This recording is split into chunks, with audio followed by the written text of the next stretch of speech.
supporters to be on standby. You remember when His Excellency Rigathi Gachagua was impeached, he implored upon his supporters to remain calm and resort to singing. This time round, the song will be of a different rhythm. Secondly, we have had President William Ruto and his choir dream that he has been invited by President Trump to the United States of America. Mr. Ruto, on your address to the 80th session of the United Nations General Assembly, under the theme, Better Together, 80 years and more for peace, development, and human rights. President Ruto, what are you going to address the UNGA looking at this year's theme and the UN principles? Is it about extrajudicial killings, abductions, forced disappearances, rapid support forces of Sudan, corruption, illegal gold trade, or illegal detentions? Or on this matter, we, the Democratic Party, Citizens Party of Kenya, wishes to bring to the attention of the global community and the United Nations General Assembly that the President of Kenya has consistently violated the very principles upon which the UN was founded. That is human rights, dignity, and peace. Under his watch, Kenya has witnessed brutal suspension of peaceful demonstrations. Young Kenyans exercising their constitutional rights to protest have been met with live bullets, unlawful detentions, and state-sponsored abductions.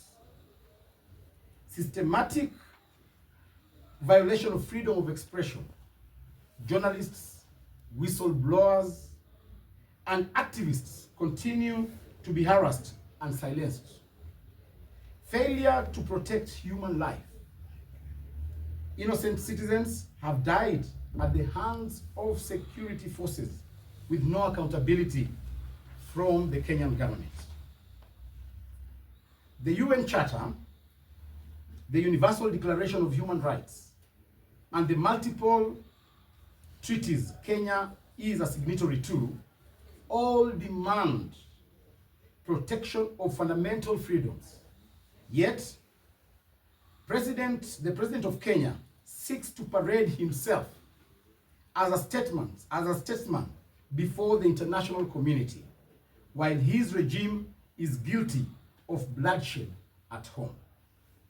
We therefore join the young people of Kenya in petitioning the United Nations not to grant Mr. William Ruto the honor of addressing the upcoming convention. Doing so would amount to legitimizing dictatorship, tyranny, and betraying the young, the women, and the people of Kenya, whose only crime was demanding their rights, justice, and accountability. We therefore call upon the UN General Assembly to review his eligibility to speak on matters peace and human rights. We strongly call on the United States of America as the host country to consider declaring him persona non grata in line with international practices on leaders who trample human rights. We demand that the global civil society and partner nations join in boycotting and condemning any platform extended to Mr. William Samoei Ruto. The United Nations must stand with the people of Kenya, not oppressors. History will judge harshly any institution that enables authoritarianism to thrive under the guise of diplomacy. End of statement. I think that is all. Thank you. Question? Thank you very much. Question? Okay. What is your reaction on the current PG that is happening? No, we will have a formal reaction, response to what has transpired.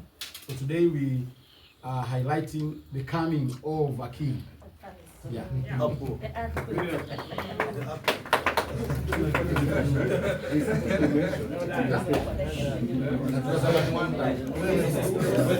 Something you mentioned in your statement, perhaps you need to put it into context. That's not about dancing it, or rather singing to another tune. It might be misconstrued to mean inviting violence during that day. So perhaps you can clarify that. No. We have highlighted the word peaceful. Peaceful procession. Peaceful. So Yeah, you can highlight that one. highlight that bold and alive. You can misconstrue that one.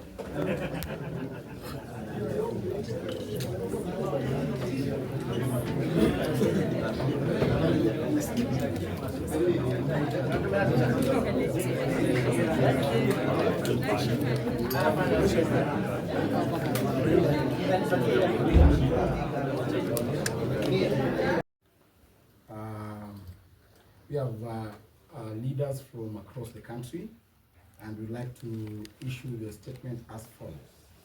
We, the DCP, we wish to address ourselves to the nation of Kenya and the patriotic citizens of our beloved country as follows. Last week, we announced that our party leader, His Excellency Rigathi Gachagua, will return to the nation on Thursday, 21st August at noon from the United States of America.